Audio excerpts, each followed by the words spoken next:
These are autumn blaze maples that we planted in the spring. Now it's in the winter time. It's January 23rd, and it was just a beautiful day out, so it was time to go trim some trees, take advantage of the time. But this is 1 year after it's been planted as a whip in the field, a 6-foot tall whip. We're just going to go through and trim this guy up a little bit and retape him. So before I do anything, the first thing I do is I always trim before I stake, just because it's better. That way it's easier to work around the stake rather than having the tree free from the stake rather than being pressed up against the stake to work on it. So the first thing I'm going to do is that when we sell these trees, I want the first branching to be right about there. So this branch is too low. We're going to take that branch off and all the small ones down the bottom.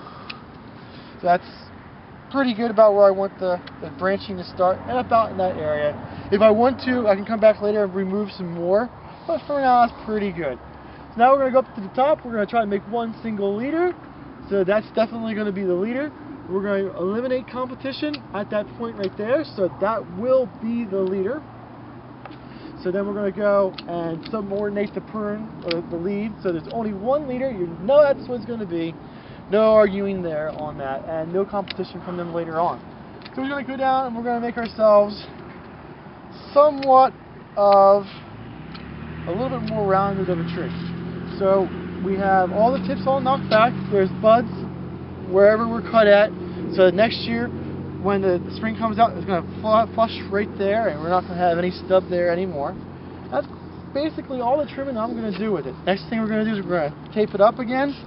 We use the staple gun to do the initial tying up, because when you have 500 or 600 of these guys and you're tying them all by hand, it's hours.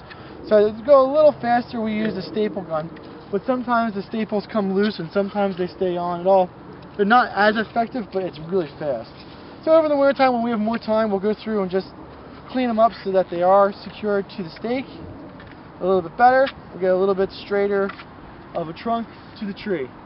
And we could, if we wanted to, but I don't think I'm going to, is we could have had a little bit larger of a stake, maybe a stake that was 2 feet larger, and we could have made that one straight, and then we would have a really nice looking tree. But for right now, I think it's pretty good for right there. One other thing, if you could walk over this way, and you can see there's sap coming down on this cut right here. Every cut you do on a maple, no matter how big or small it is, you're going to have that running.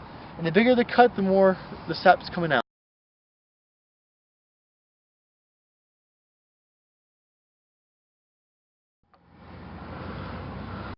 Regardless of what you do or how you prune it, that sap's going to come out. There's no way of really stopping that, and we call that bleeding. If you see that, don't be worried. It's just one of the things that maple trees do when they get cut. If you notice on these trees, there's absolutely no deer damage. And that's because this farm is fenced with an 8-foot high fence. If you have a small tree like this and there's deer in your area, you will also need to have a tree guard on it. These don't have tree guards because there are very few deer that get in here. Those that do seem to end up on somebody's dinner table. These are maples that are tagged and ready to dig. These are available at Highland Hill Farm on Route 313 in Fountainville, PA. We'll be digging these for the spring of 2018. These are 2-inch red maples. If you need help with plant selections, call us at Highland Hill Farm. We'd be glad to offer assistance.